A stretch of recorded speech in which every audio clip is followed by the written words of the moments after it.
Hi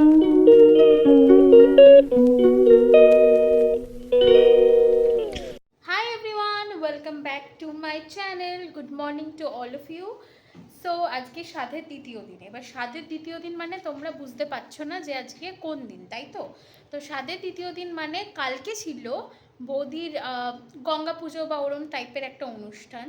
সেটা আমি ঠিকঠাক নাম জানি না, বাট গঙ্গা পুজোই বলে ওটাকে। তো কালকে সমস্ত নিরামিষ খাবার দাবার দিয়ে বৌদিকে স্বাদ দেওয়া হয়েছিল। আর আজকে ব্যাপারটা পুরো এবার আমিষ নির্ভর, মানে কি হবে, আমিষ স্বাদ বৌদিকে দেওয়া হবে মাছ মাছ দিয়ে। আমিষ সব আইটেমস সাজিয়ে, মাংস নয় অবভিয়াসলি, স্বাদে মাছই হয়। তো ইয়া, পুরো দিনটা দেখতে থাকো কি খাবার হলো আজকে মেনুতে, আমিষ পদে কি থাকছে, কিভাবে বৌদিকে স্বাদ দেওয়া হলো আজকে, কার কি লুক, কে কেমন সেজেছে, পুরো দিনটা তোমাদের সাথে শেয়ার করব। বাট তার আগে আমার চ্যানেলটা সাবস্ক্রাইব করে দিও। আর সমস্ত ভিডিও যদি ভালো লাগে তাহলে অবশ্যই একটা লাইক বাটন টিপে দিও। তো চলো আজকের দিনটা শুরু করা যাক। তারপর আমার বাবা, দীপ আর বুনো দাদা মিলে চলে গিয়েছিল ইলিশ মাছ কিনতে বাজারে সকালবেলা। তোমরা সবাই জানো ইলিশ মাছ কেনা কিন্তু চারটিখানি কথা না, কারণ অনেক দেখে শুনেই কিনতে হয়। আর এখানে দেখো মাছগুলো কত কোয়ান্টিটিতে এসছে আর কি ফ্রেশ দেখতে লাগছে, তাই না? আর তারপর ঠাকুরমশাই ইলিশ মাছটাকে ম্যারিনেট করছিল টক দই, সর্ষের তেল, অনেক রকমই ইনগ্রিডিয়েন্টস দিয়েছিল। যে কটা আমার মাথায় এখন আসছে আমি সে কটাই তোমাদের সাথে শেয়ার করলাম। অবভিয়াসলি সর্ষের তেলও অনেকটা কোয়ান্টিটিতে লেগেছিলো। আর তার সাথে সাথেই আরেক পাশে তৈরি হচ্ছিল ফিশ ফ্রাই, কারণ মেনুতে ছিল ফিশ ফ্রাই। আর ফিশ ফ্রাইটা খেতে এত সুন্দর হয়েছিল না যে তোমাদের কি বলবো, মানে তোমরা যদি সামনে থাকতে আর আমি যদি সবাইকে একটু খাওয়াতে পারতাম তাহলে বোঝাতে পারতাম যে কতটা না সুন্দর হয়েছিল। এটা হচ্ছে মাসির বাড়ির নিচটা, এখানেই রান্না হয় যে কোনো অনুষ্ঠানে ওদের। একটা সাইডে রান্না হয় আর একটা সাইডে দেখলেই টেবিল পাতা, ওখানে ক্যাটারিংয়ের ছেলে বসে আছে, ওরা টেবিল পাতবে এরপর। তো উপরে উঠে দেখলাম যে প্রায় মোটামুটি লোকজন আসা শুরু হয়ে গেছে। এখানে মেসো আমাকে বলছে যে তুই ভালোভাবে সবার ফটো তোল, ভিডিওস নে যাতে সবাই আসে।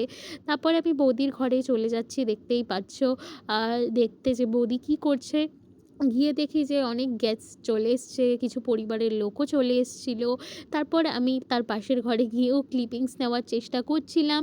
তারপর দেখতে পাই যে দীপ আমার চোখের সামনে, ও করে দিল একটু হাই তোমাদের সবাইকেই।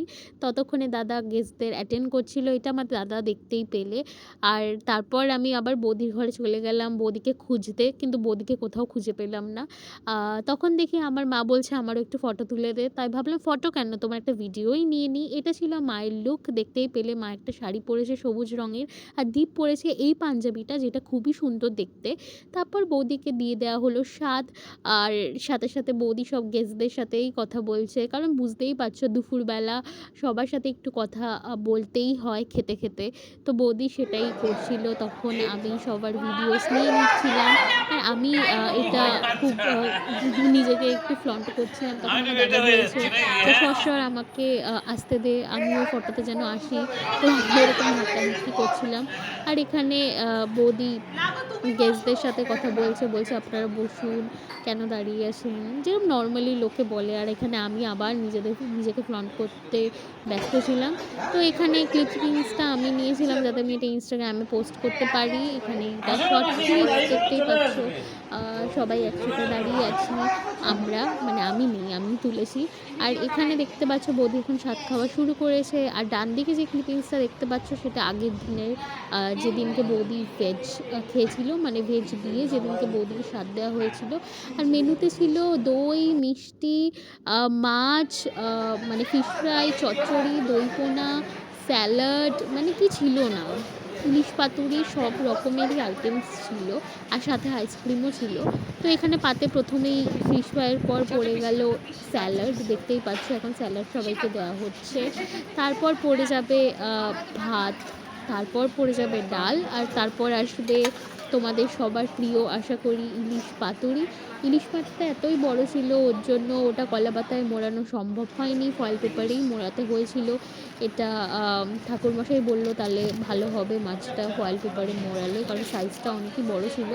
আর একটা কথা বলি আমার সম্পর্কে, আমি কিন্তু ইলিশ মাছ খেতে একদমই ভালোবাসি না। হ্যাঁ, তোমরা সবাই শুনলে অবাক হবে যে বাঙালি হয়েও ইলিশ মাছ খায় না এমন কেউ আছে। হ্যাঁ, আমি আছি। আমার ইলিশ মাছ ভালো লাগে না, আমার তার গন্ধও সহ্য হয় না। বাট আমার পরিবারের সবাই খেতে ভালোবাসে, কিন্তু আমি খাই না।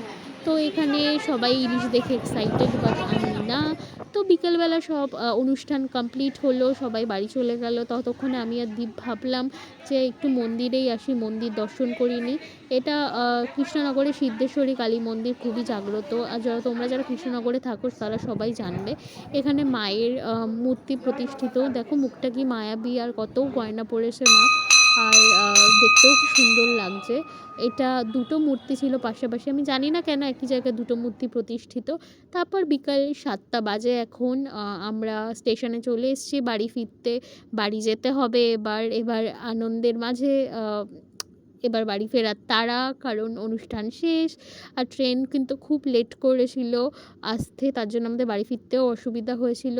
তো এভাবেই কাটলো বৌদির সাথ, খুব মজা করলাম, আনন্দ করলাম। আশা করি তোমরা ভিডিওটাকে পছন্দ করবে, আর প্লিজ সাবস্ক্রাইব করে দাও আমার চ্যানেলে। টাটা।